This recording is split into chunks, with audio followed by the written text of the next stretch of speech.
Alright, I've been wanting to make this video for a while, but just haven't got around to it. So, I lined up a bunch of intake manifolds, factory General Motors, small block Chevy pieces. This is not all I have a bunch more of duplicates and such. But anyway, I want to kind of go through the chronological timeline of these factory small block manifolds and the changes over the years. So here's a portion of my collection, shall we say. We'll start at the early stuff. So, the first manifold here, this nice orange one with the very small 4-barrel flange. I pulled this one off a 1961 283.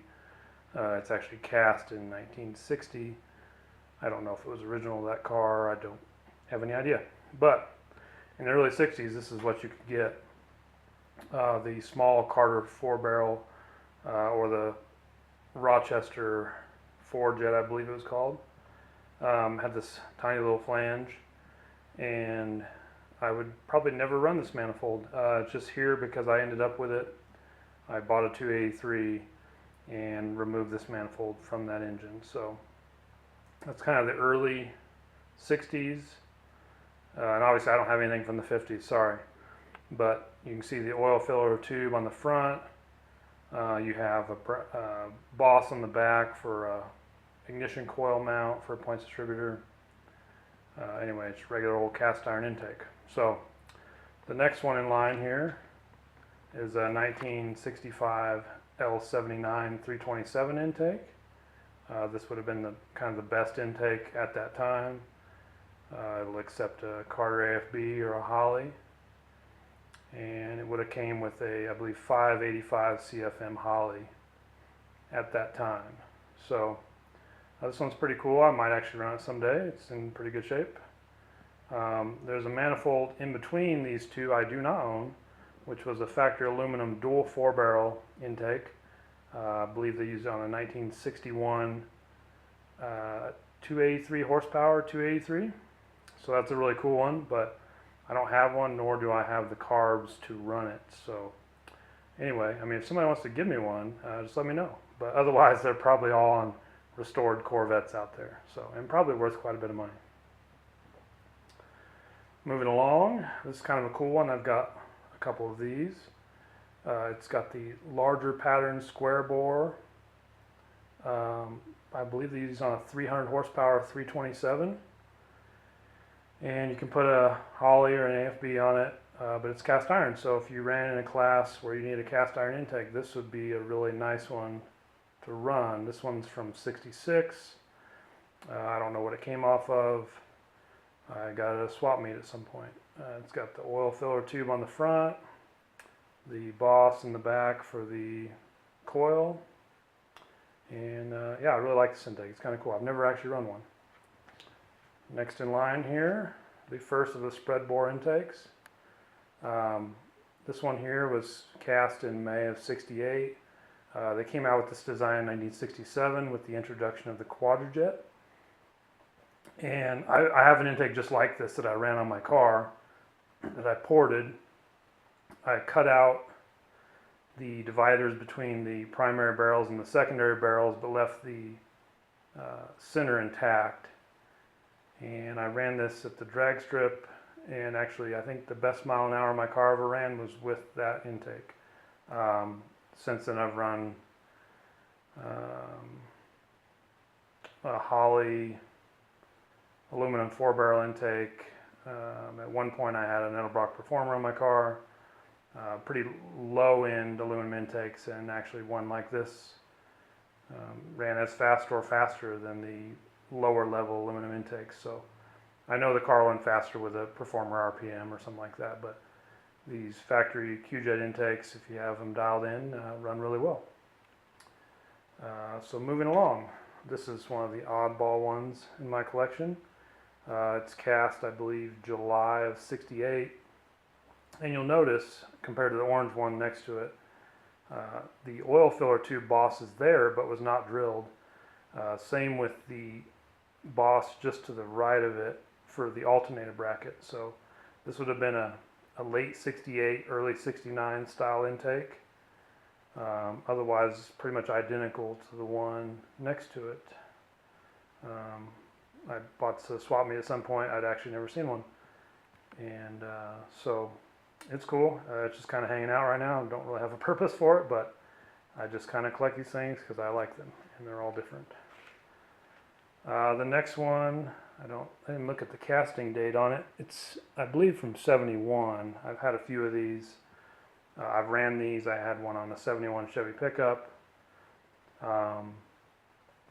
Sometime in '69 or '70, they changed the casting around quite a bit.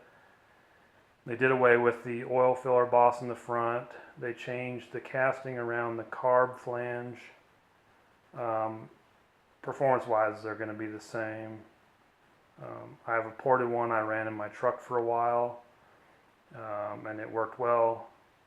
Again, I cut part of the carb flange out to allow a little more airflow around the base of the carburetor.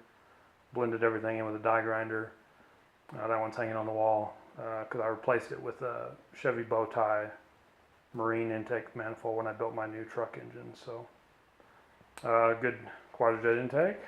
The next one is very similar, but the main difference, and this is from later '70s, I don't remember the date on this one, it'd be functionally identical, but it has a feature that the other one doesn't, and it's got a boss in front of the thermostat housing for the later style alternator bracket. I don't know what year they went to that, sometime after '71, probably early to mid '70s, and all these manifolds so far have a boss on the passenger side for some sort of spring choke mechanism, which I've used and they do work, but they're not my favorite. And then the next manifold we're going to get to is a middle '70s cast iron EGR intake. It's functionally the same, except it has a boss for EGR. The carb pad, it's actually less metal in it, so if you're gonna cut it out and port the plenum, this would actually be a good candidate for that. If you were gonna run in some kind of stock racing class, you could just block off the EGR and port the plenum a little more easily than the older style, because the casting just doesn't go down as far in the plenum. I'll give you a close-up here in a minute. But yeah, this is a very undesirable intake for most people. It's cast iron, it's EGR, although it will work perfectly fine on your street car. So you might notice I'm missing a few.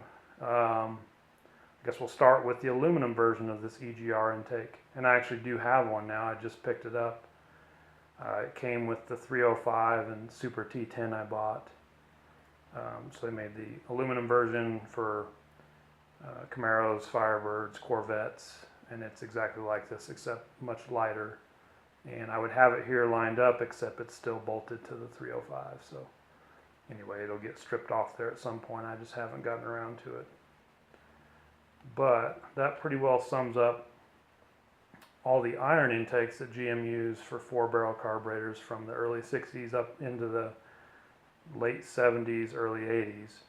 But you may notice there's one missing, a pretty important one.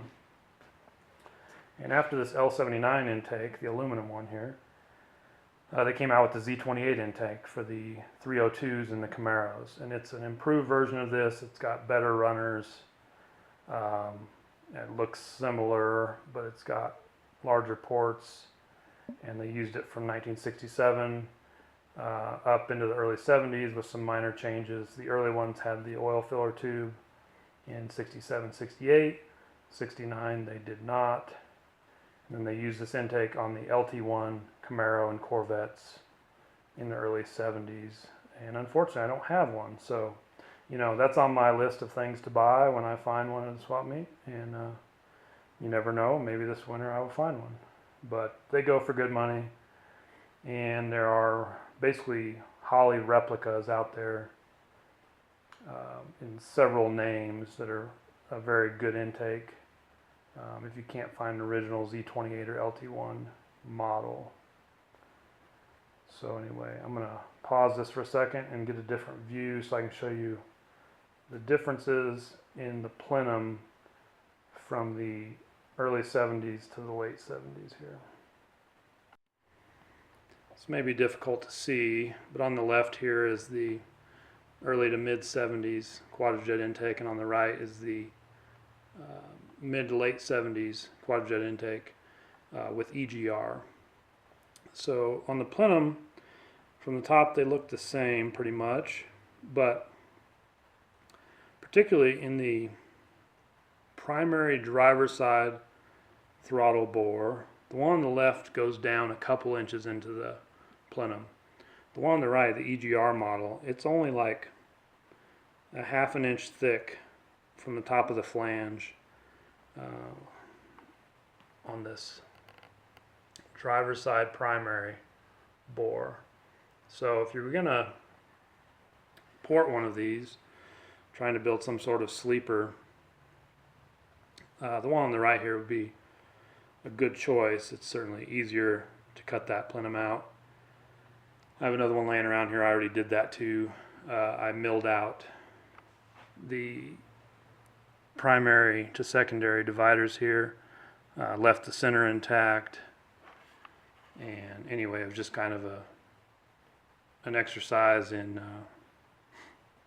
what if, because I don't even have anything to use the manifold on currently, but I went ahead and milled it out, and I've poured a couple of these over the years and blended the machined bores into the runners, and they've worked out real well on common street cars. So if you have one laying around and don't have any money, kind of like much of my life, you can just spend some time on it and get similar performance to like an Edelbrock Performer for basically no money.